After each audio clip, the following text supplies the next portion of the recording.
Big story out of Norman, Oklahoma, late Sunday night.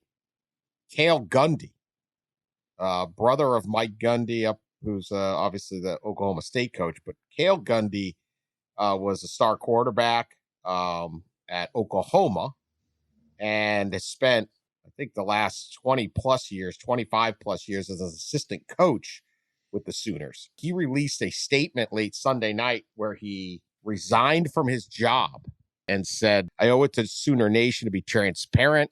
Last week during a film session, I instructed my players to take notes. I noticed a player was distracted and picked up on his iPad and read aloud the words that were written on his screen. The words displayed had nothing to do with football. One particular word that I should never, under any circumstance, have uttered was displayed on that screen. In the moment, I did not even realize what I was reading, and as soon as I did, I was horrified.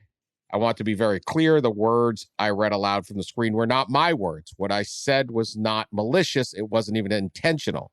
Still, I'm mature enough to know that the word I said was shameful and hurtful, no matter my intentions."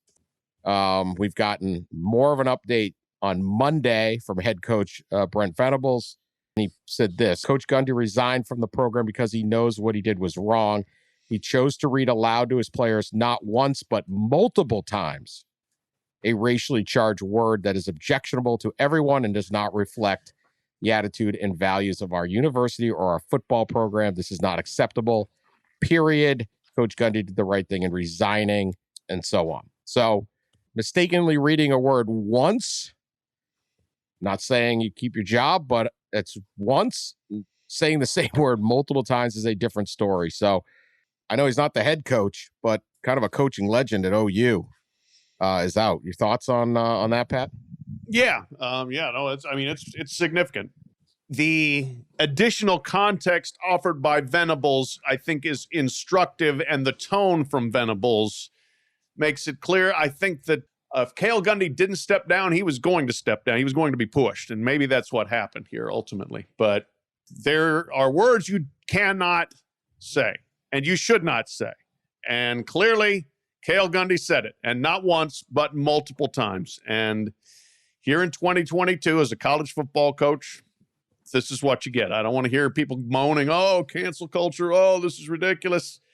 If you don't know that as a football coach, you're ignorant. Okay, you should know that that's kind of the situation that you are in, and that's the environment you're in, and be respectful of that environment. So, for Cale Gundy, it's the end of a long and storied and beloved career, but I think it should be.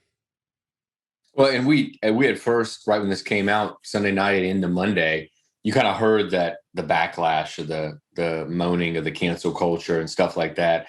And I think part of why you heard that is because this story didn't seem right. Something seemed like something was missing. There had to be more to the story.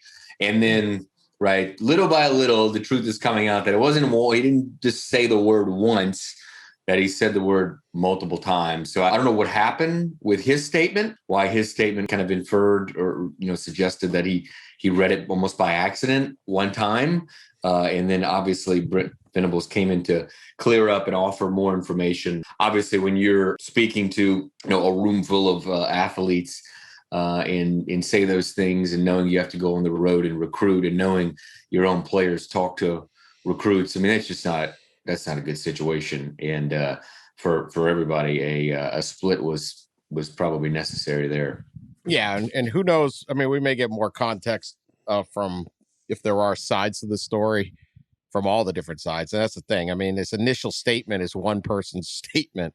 Right. We haven't heard from any of the players who were. Yeah, we have not heard from the players, and we don't know what other attitude is. And it's a new coach, and it's a lot of different things. So a lot of former players coming out, interestingly, who weren't in the room, right, coming out in support of him pretty passionately. So that probably is part of what sparked, I guess, Brent Venables to release his statement, because there was a loud push from his former players who came out, in support of him. Right.